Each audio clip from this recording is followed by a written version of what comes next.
6 Tips for Paying Down Credit Card Debt. What do most people do when they can't afford that hot, new item they just can't live without? Charge it. Credit cards have made instant gratification a way of life, but getting what you want whenever you want is not always a smart move for your finances. Credit card debt can add up quickly, and too much debt can actually be a hindrance to achieving your long-term goals, like buying a home, getting a new job, starting a business, or saving for retirement. According to NerdWallet's 2016 American Household Credit Card Debt Study, the average U.S. household carries about $16,061 in credit card debt and pays around $1,292 in credit card interest each year. If you're trying to dig your way out of credit card debt, rest assured there are ways to pay it down. Before you start, make sure you've saved up enough for an emergency fund, so you no longer have to make purchases on credit. Once you've got enough of a cushion to fall back on, use the following strategies to start paying down your debt.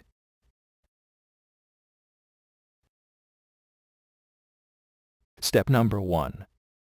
Pay off the highest interest rate first. Paying off the card with the highest interest rate first allows you to reduce the amount you spend on interest, which saves you the most money in the long run. To do this, continue making minimum payments on your other credit cards, and put more than the minimum amount toward your highest interest card. Step number 2. Pay off the lowest balance first. Also known as the snowball method, this is the opposite of the above approach. While it may cost you a bit more due to paying high interest rates, paying your lowest balance first helps you achieve small successes more often. For instance, if you have a credit card with a balance of $500, it might be a lot easier to pay off compared to one with a balance of $2,000, and once you do pay it off, you'll feel more encouraged to stick to your repayment plan. Step number 3. Put extra earnings toward your debt. If you get an annual bonus, tax refund, or other lump sum payment during the year, consider putting that extra cash toward your debt. However, be careful not to put all your extra money towards credit card debt unless you have an emergency fund in place. If unexpected events arise, you may end up having to charge more to your card to cover it, putting you even further into debt.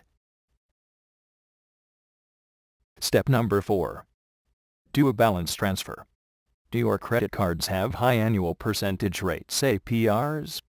If so, it might be challenging to make significant progress on the payments when you keep getting hit with hefty finance charges.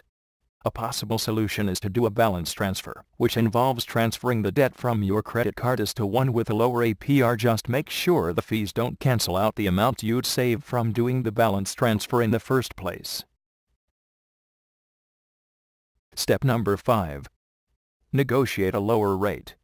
If you've been good about paying your bills on time, you could also try calling your credit card company to negotiate a lower interest rate, which will make your payments go even further. This can be a good alternative to a balance transfer, especially if the fees cancel out the savings.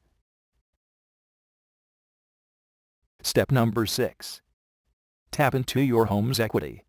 If you own your home and have built up some equity, you may be able to utilize that equity to pay down your credit card debt.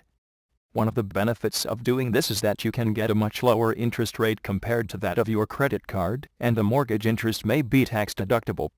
However, there is some risk involved, since this would require positioning your home as collateral for the loan.